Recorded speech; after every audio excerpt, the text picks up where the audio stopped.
Welcome to the Writer's Life, the place we get the sights, sounds, smells, tastes of my particular writer's life. And we also get the truth about my writer's life and everything that goes with it. Um, Welcome to Christmas week 2021. Um, I would imagine a lot of people who have regular jobs are probably going to bolt out early on Wednesday or something like that. The latest lunchtime on Thursday, I would imagine. I remember when I worked for my dad. he, would, he would keep you like all day, like on Christmas Eve, like he loved it when Christmas was on a Saturday or a Sunday because then you didn't get any days off during the week.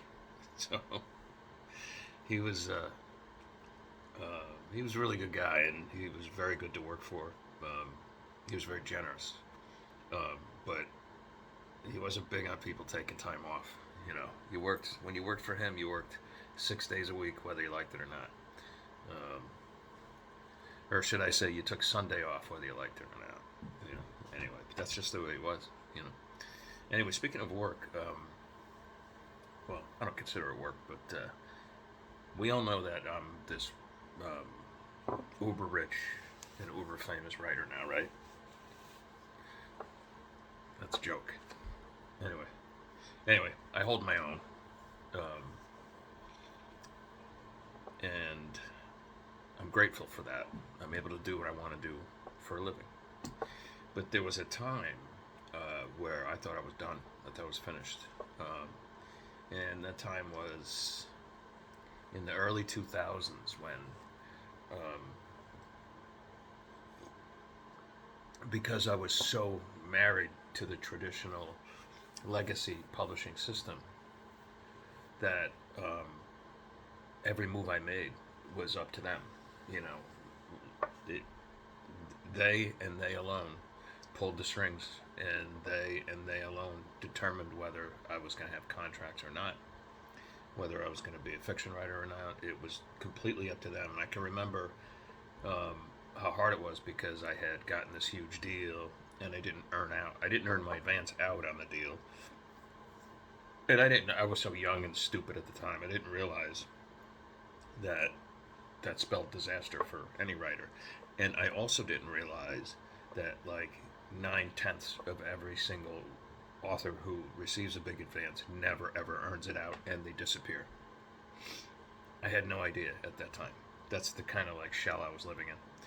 And I ended up like in a house in the suburbs, and which is totally not me anyway. I don't know how that happened, but like I had a new wife, and she wanted a house, and like her father gave her the money to buy the house, and so suddenly I'm stuck with this mortgage payment and no way to pay for it.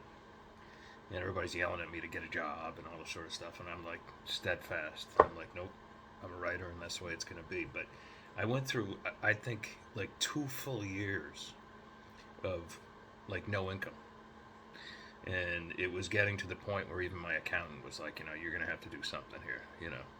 And luckily, I ended up working my way back up with freelance gigs and some journalism, and I scored a small book deal, and then that led to bigger things, and that led to bigger things, and that led to bigger things, and then I got a couple of major deals again. So like I was back. I was back. I had weathered the storm. I had survived. Cost me a divorce from said second wife. But funny that she came back after I was successful again. Then she kicked my ass out again. But I didn't marry her a second time, and that was a smart move on my part. And it was good for her too, because I kind of knew it wasn't going to work. But anyway, that's for another video. But it was a scary time. I could have it's amazing the writers who, even the ones who have had success, it's amazing the ones who just fall out and just never heard from again. They get into something else, and or they just throw up their hands and are like, "This is ridiculous. Forget it. It's not worth it anymore." I've seen so many writers come and go. It's insane. Um, and I've seen a lot of agents come and go. I've said that before. I've seen publishers come and go. But if you can somehow hang on and adapt to the ever-changing environment, and if you're good at sniffing out opportunities, publishing opportunities, writing opportunities, anything that's out there. If you're good at, if you have a decent nose, you can sniff all this stuff. You can sniff it out, and you can survive. Um, anyway, that's all I wanted to talk about today on this Christmas week. Yeah, it was a scary couple of years there. It might have even been like 3 years. Like I was earning like nothing. Yeah, it was like, oh my god. But I knew that there was only one job for me, and that's being a writer, and so I stuck it out, and I'm glad I did. All right, ciao, ciao. We'll talk tomorrow.